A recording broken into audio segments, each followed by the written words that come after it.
আসসালামু আলাইকুম রহমতুল্লাহ। আজকের এই ভিডিওতে আমরা দুইটা রুব্রিক্স আলোচনা করব। আশা করি সম্পূর্ণ ভিডিও জুড়ে সঙ্গে থাকবেন, কাজে লাগবে। আমরা গতদিন অ্যাবডোমিনাল কমপ্লেন্টস উইথ রুব্রিক্সটা আলোচনা করেছিলাম। আজকে আলোচনা করছি অ্যাবহরেন্স। নিশ্চয়ই দেখতে পাচ্ছেন এখানে কোনো ঔষধ নেই, রেমেডি জিরো। তাহলে ঔষধ নেই তো এই রুব্রিক্স জানার দরকার কি? অ্যাবহরেন্স জানতে হলে এর ক্রস রেফারেন্সটা দেখতে হবে। ক্রস রেফারেন্সে আমরা দেখতে পাচ্ছি অ্যাভারশন লেখা আছে, AVERSION। আমি সবসময় বলি যে রুব্রিক্স গুলোর আন্ডারে কোনো ঔষধ থাকে না, সাব রুব্রিক্স থাকে না, সেই রুব্রিক্স গুলোকে পড়ার সময় অবশ্যই ক্রস রেফারেন্সের দিকে দৃষ্টি রেখে পড়া উচিত। অ্যাভরেন্ট তাহলে পেলাম হচ্ছে অ্যাভারশন। এই অ্যাভারশন বা অ্যাভরেন্স এর বাংলা কি? আমার সঙ্গে আপনারা সবাই একমত হবেন, এর বাংলা হচ্ছে ঘৃণা করা, কারো প্রতি অত্যন্ত বিতৃষ্ণা প্রকাশ করা বা তীব্র বিরাগ প্রকাশ করা। আচ্ছা, বুঝলাম।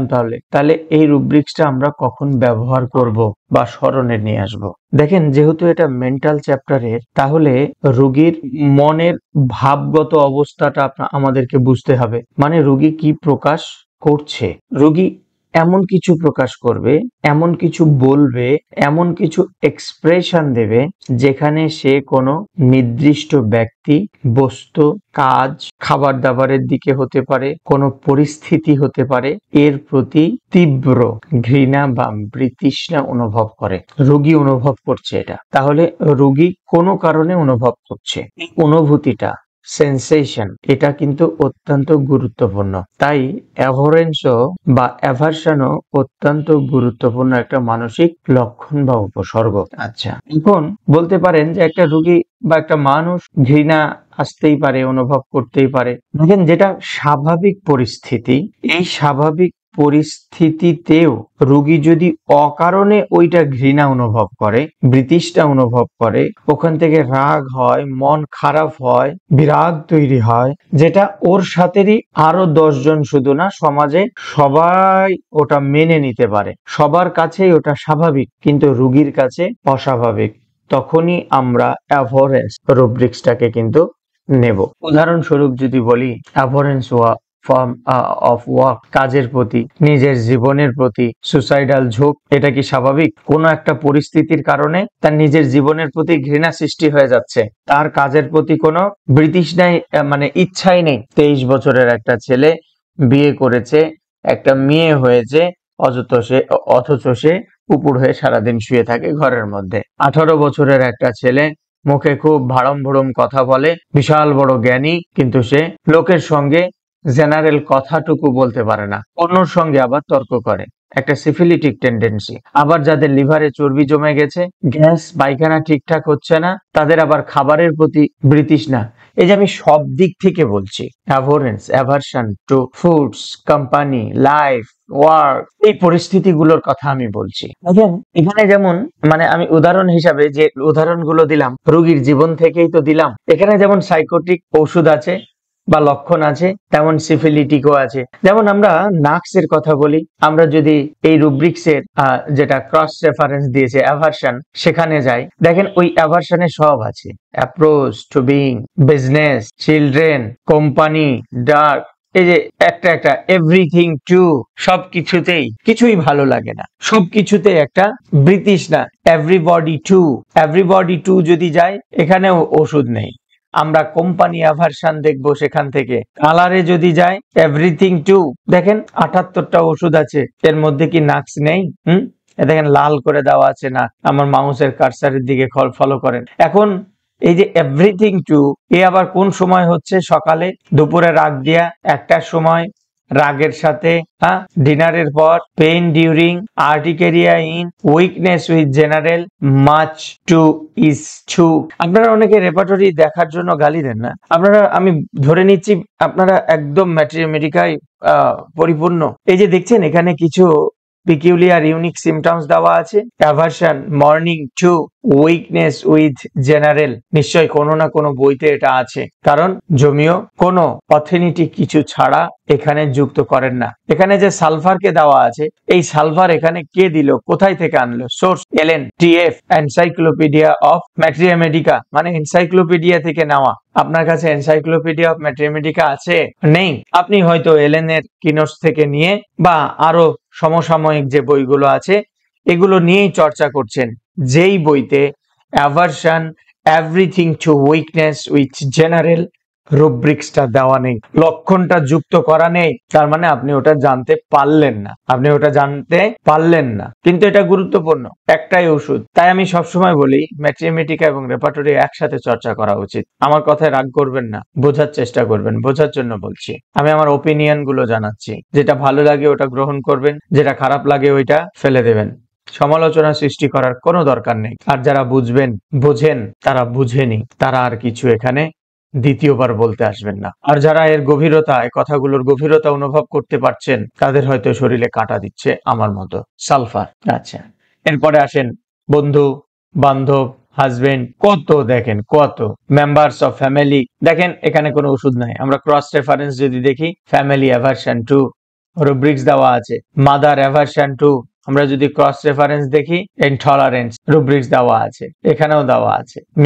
মিউজিক অ্যাভারশন টু রুব্রিক্স পাবো। অন সেলফ বহুত ওষুধ দেওয়া আছে। কার্সিনোসিন, এই যে পরিচিত একটা ওষুধ। Phosphorus, kali phos, iodinum, platinum, sepia, lyco, fluoric acid, berberis vulgaris ওষুধগুলো দেওয়া আছে। Woman being, berberis, person to, এ কত সাব রুব্রিক্স দেখবেন মেন রুব্রিক্স এর। ওয়ার্ক অ্যাভারশন টু ওয়ার্ক, এই যে দেখেন business aversion to indolence, aversion to work, indolence aversion to work, mental দেওয়া আছে, দেখতে হবে। তাহলে কি বলছিলাম, রুব্রিক্স এর আন্ডারে যে ওষুধগুলো আছে, নাক্সের কথা বলছিলাম। সহজ কথা, সারা রাত ধরে ভাবছে, ঘুম হচ্ছে না, মেজাজ বিরক্ত, মুড সুইং হচ্ছে, দ্রুত মেজাজ পরিবর্তন হচ্ছে, একটা সময় আমার দ্বারা কিছুই হলো না, তার জীবনের প্রতি বিতৃষ্ণা চলে আসলো। ইগনেশিয়া, দুঃখ আর দুঃখ, জীবনের দুঃখ ছাড়া, অস্থিরতা ছাড়া, অহেতুক দুশ্চিন্তা ছাড়া, অভ্যন্তরীণ মানে তার বডির মধ্যেই দ্বন্দ্ব ছাড়া আর কিচ্ছু নেই। গতদিন বলছিলাম একটা অপারেশন করতে হবে, ও নিয়ে ভাবতে ভাবতে রাতে ঘুম ঘুমায় না। অপারেশন করতে হবে, ওটা অপারেশনাল কেস, কিন্তু নিজেদের মধ্যেই, নিজের বডির মধ্যেই অভ্যন্তরীণ যে দ্বন্দ্ব লাগাই দিছে, ফলে শরীরটা এলোমেলো হয়ে গেছে। তো এই অপারেশনটা করে যে উপকারটা হবে, এই দ্বন্দ্বের জন্য তো ওই অপারেশনটা করার পরে তার থেকে বেশি ক্ষতিও হতে পারে। রোগীরা এটা বুঝে না। সিপিয়া, কোনো কিছুতেই মন বসে না, পরিবারের প্রতি, কাজের প্রতি কোনো আবেগ নাই, উদাসীন। আপনি অরামের কথা চিন্তা করেন, কি অরাম মানে সিফিলিটিক কন্ডিশন, সিফিলিটিক মায়াজাম। জীবনের প্রতিটা মুহূর্তেই তার বিতৃষ্ণা আর আত্মহত্যার কথা ভাবা ছাড়া আর জীবনে ওই দ্বিতীয় কিছু ভাবতে পারে কিনা সন্দেহ আছে। ন্যাক্টামিওর খুব ভালো, কিন্তু টানাপোড়েন শুরু হলে সম্পর্কে বা তার আবেগ, যার ইমোশন, যেটা ওইখানে যদি একটু আঘাত পেয়ে যায়, সমাজ ভালো না, স্বামী ভালো না, ভাই ভালো না। বলতে পারেন ন্যাক্টাম এক ধরনের স্বার্থপর, জানেন তো? ও লবণ স্বার্থপর, ও স্বাদ দিতেও পারে, ও স্বাদ জ্বালিয়েও দিতে পারে। বলেন অবাস্তব কোনো কথা বলছি? নিশ্চয় না। তাহলে কথা হচ্ছে, এই যে এই আলোচনা থেকে কি বেরিয়ে আসলো, এই রুব্রিক্স আমরা কখন বেছে নেব? আলোচনার দ্বারা বেরিয়ে আসলো, রোগী নিজে মুখে বা তার আচরণের দ্বারা যখন স্পষ্ট করবে যে সে কোনো কিছুর প্রতি সাধারণ ভাবে যে গ্রহণ করা স্বাভাবিক যে আচরণ ওটা করতে পারতেছে না, অসাধারণ বা বিরাগ বা ঘৃণা অনুভব সৃষ্টি হচ্ছে, যেটা আর 10 জন বা সমাজে স্বাভাবিক, তখনই আমরা এই অ্যাভোরেন্স রুব্রিক্সটা নেব। আর তখনই এর আন্ডারে যতগুলো সাব রুব্রিক্স আছে সেগুলোকে আমরা দেখব। তাহলে দেখেন, একটা অ্যাভোরেন্স দিয়ে কতগুলো রুব্রিক্স আপনার শেখা হয়ে গেল। নিশ্চয় আপনাদের মনে আছে, আমি বলেছি, আপনারা পাশে থাকলে আমি অবশ্যই পুরো মেন্টাল রুব্রিক্সকে এভাবেই ব্যবহার উপযোগী করে আলোচনা করব ইনশাআল্লাহ। Next, ability increase.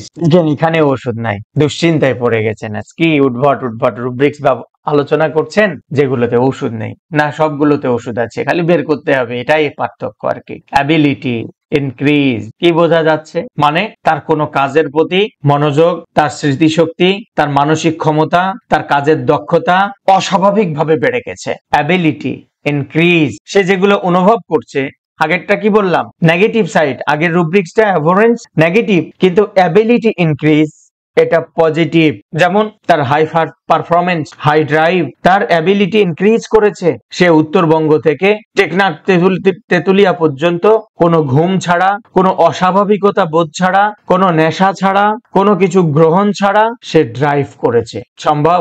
আমি রাজশাহী থেকে চট্টগ্রাম যাই প্রতি মাসে 24 তারিখ রুগী দেখতে। অনেক সময় আমাকে বাসে যেতে হয়। আমি যে বাসটায় যাই সেটা রাজশাহী থেকে কল্যাণপুর, কখনো কখনো ওই দিকটায় শাপলা চত্বরের ওই দিকটায় যে কাউন্টারটা, ওইখানে গিয়ে ড্রাইভার চেঞ্জ হয়। কখনো কল্যাণপুরে, কখনো ওখানে গিয়ে ড্রাইভার চেঞ্জ হয়। এক ড্রাইভার চট্টগ্রাম পর্যন্ত যায় না, কিন্তু লাস্ট যেবার গেছিলাম ওই ড্রাইভারটা চট্টগ্রাম পর্যন্তই গেছিল এবং তার গাড়ির চালানোটা আমার অত্যন্ত ভালো লেগেছে।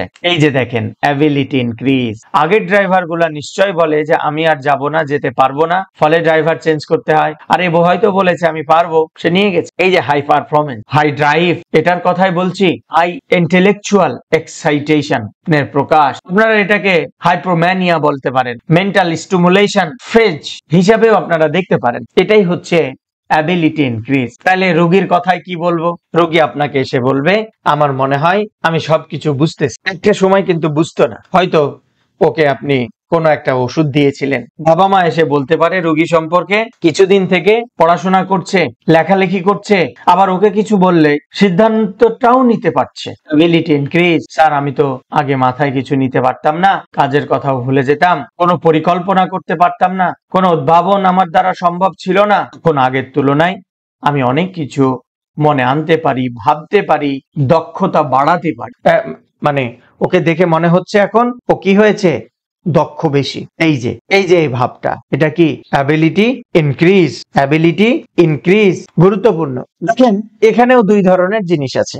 আচ্ছা, আমাদের আসলে কি সবকিছু ভাবনায় আসে, বুঝলেন তো? একটা জিনিস দেখেন, এই যে আমি বললাম রাজশাহী থেকে চট্টগ্রাম পর্যন্ত গেল, এটা পজিটিভ ধরে নিচ্ছি। সে আগে পারতো না, এখন যেতে পারছে, এটা পজিটিভ। সে ওইখানে সকালে 5:30টায় পৌঁছানোর পরে সে আবারও বলছে আমি 7টার টিপ নিয়ে রাজশাহী ফিরে যাব। হাই পারফরমেন্স, হাই ড্রাইভ, উচ্চ মানসিক চাপ, দায়বদ্ধতা বা আত্মবিশ্বাস, ঠিক আছে, এই পর্যন্ত ঠিক আছে। কিন্তু এই পারফরমেন্স, উচ্চ চাপ, আত্মবিশ্বাস কখনো কখনো যদি অতিরিক্ত হয়ে যায়, তাহলে এই পজিটিভ দিকটাই নেগেটিভ হয়ে যাবে। আর ওই ক্ষেত্রটাই হচ্ছে অরাম মেটালিকামের। বোঝা গেল না তো অরাম মেটালিকামকে?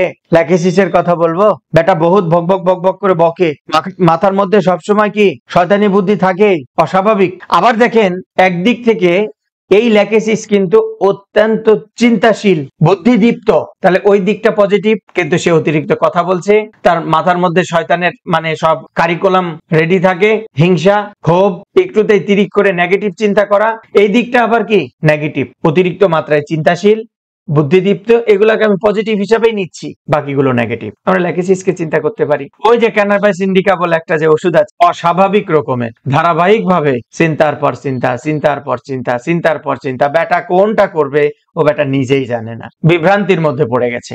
আছে না অ্যানাকার্ডিয়ামের মধ্যে? বলবেন কই আছে, ম্যাট্রিমেটিকা পড়েন, কই আছে দেখতে পাবেন। কালকে এক মাদ্রাসার প্রিন্সিপাল আসছে আমার কাছে, অ্যানাকার্ডিয়াম 30 নিতে আসছে উনি। মূলত কেন?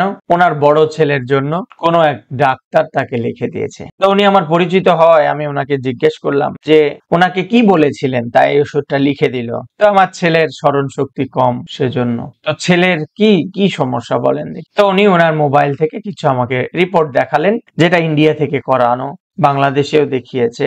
এমন একটা রোগ আল্লাহ দিয়েছে, সুস্থতার মালিক উনি, দোয়া ছাড়া কিছু উপায় নেই। ওনার সিপি হয়েছে, সেরিব্রাল পালস, যেটাকে পালসে বলা হয় আর কি। এটা ভালো হবে না, কিন্তু এক ডাক্তারবাবু অ্যানাকার্ডিয়াম লিখে দিয়েছেন স্মরণ শক্তি বাড়ানোর জন্য। কোনোদিন বাড়বে? হোমিওপ্যাথি ডাক্তারদের এই উদ্ভট আচরণগুলো, উদ্ভট চিন্তাগুলো আজ হোমিওপ্যাথিকে সামনে এগিয়ে নিয়ে যেতে বাধা সৃষ্টি করছে।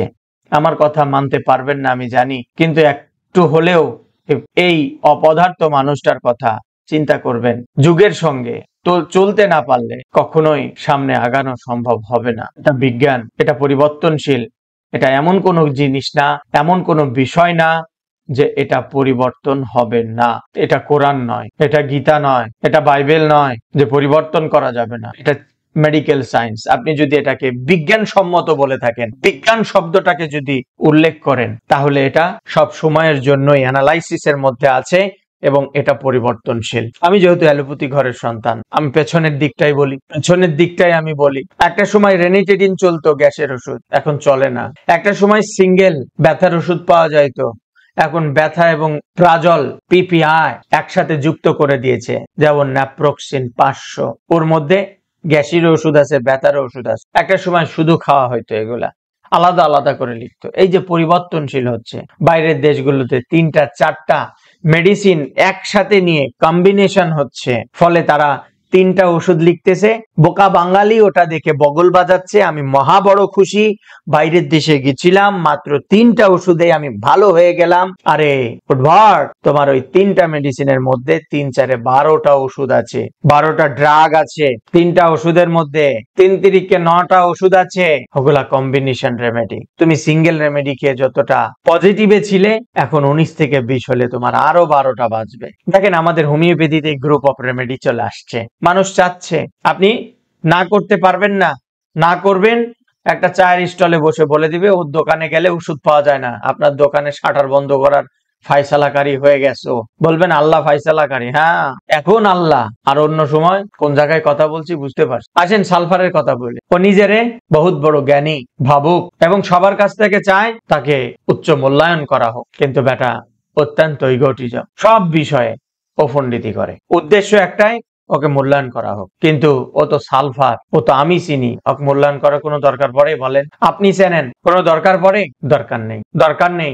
আপনার চালের ঘরে বড় বড় অফিসার এসে চিকিৎসা নিয়ে চলে যাচ্ছে, কোনো কথা বলতেছে না। কিন্তু এক হরিদাস পাল কোথা থেকে উঠে এসছে, সালফার, ও হরিদাস পাল এসে বলবে, চালার ঘরে রুগী দেখছেন, এখনো এসি লাগাননি তো, এখনো ওই চেয়ার টেবিলে এগুলাতে বসে রুগী দেখলে হবে? এই যে পণ্ডিতি শুরু করে দিয়েছে। ওকে আর চিনতে সময় লাগবে না, ওকে সালফারই দিতে হবে। ওদিকে একজন সজীব এসে আপনার কাছে চিকিৎসা নিয়ে যাচ্ছে, কোন ধরনের কথা বলেনি। তার চেতনায় একটাই, ডাক্তার যেখানেই বসুক না কেন, ডাক্তার ভালো, তার প্রেসক্রিপশন ভালো, তার ঔষধ ভালো, তার অ্যানালাইসিস ভালো, আমি সুস্থ হব। এই যে সালফার। তাহলে কথা হচ্ছে, রোগীদের থেকে উদাহরণ দিলাম, মেডিসিনের থেকে উদাহরণ দিলাম, কার জন্য? অ্যাবিলিটি ইনক্রিজের জন্য। তাহলে এর থেকে আমরা এখন জিস্ট কি বের করতে পারি? সোজা কথা হচ্ছে, রোগীর মধ্যে মেন্টালি ওভার অ্যাক্টিভটা স্পষ্ট থাকতে হবে। অ্যাবিলিটি ইনক্রিজের ক্ষেত্রে রোগীর মধ্যে কি মেন্টাল ওভার অ্যাক্টিংটা স্পষ্ট থাকতে হবে। সেটা অবশ্যই কিন্তু পজিটিভ সেন্সের হতে হবে, যেখানে আমি সৃষ্টিশীলতা পাবো, মানে তৈরি করছে, ডিসকভার পাবো, স্পষ্ট চিন্তা পাবো, আত্মবিশ্বাস পাবো, তখনই অ্যাবিলিটি ইনক্রিজ রুব্রিক্সটা আমরা নেব। তবে হ্যাঁ, সতর্কতা হিসাবে বলে দিচ্ছি, এই সৃষ্টিশীলতা, স্পষ্ট আত্মবিশ্বাস যখন বেড়ে যাবে, বেড়ে যে ভারসাম্যহীনতার দিকে চলে যাবে, কোনো একটা খোঁত নিয়ে আসবে, তখন কিন্তু অবশ্যই অ্যাবিলিটি ইনক্রিজের বিপক্ষে আরো আগে সময়ে আরো গভীরভাবে বিশ্লেষণ করে বুঝে একটা রোগীকে ঔষধ প্রেসক্রিপশন করতে হবে। আশা করি এ দুটো রুব্রিক্স আলোচনা আপনাদের ভালো লাগলো। অবশ্যই কাজে লাগাবেন, ব্যবহার করবেন। নেক্সট রুব্রিক্স আলোচনার আমন্ত্রণ জানাচ্ছি, দেখার আমন্ত্রণ জানাচ্ছি এবং রিকোয়েস্ট করতেছি, যদি ভালো লাগে রুব্রিক্সের ব্যাখ্যাগুলা বিভিন্ন জায়গায় রেপার্টরি পড়েছেন, দেখছেন, যদি একটু ভিন্ন কিছু মনে হয়, ব্যবহার উপযোগী হয় মেন্টাল সিমটমস গুলো, অবশ্যই শেয়ার করবেন, আপনার মূল্যবান মতামত গুলো জানাবেন। আজ এখানেই বিদায় নিচ্ছি। আল্লাহ হাফেজ।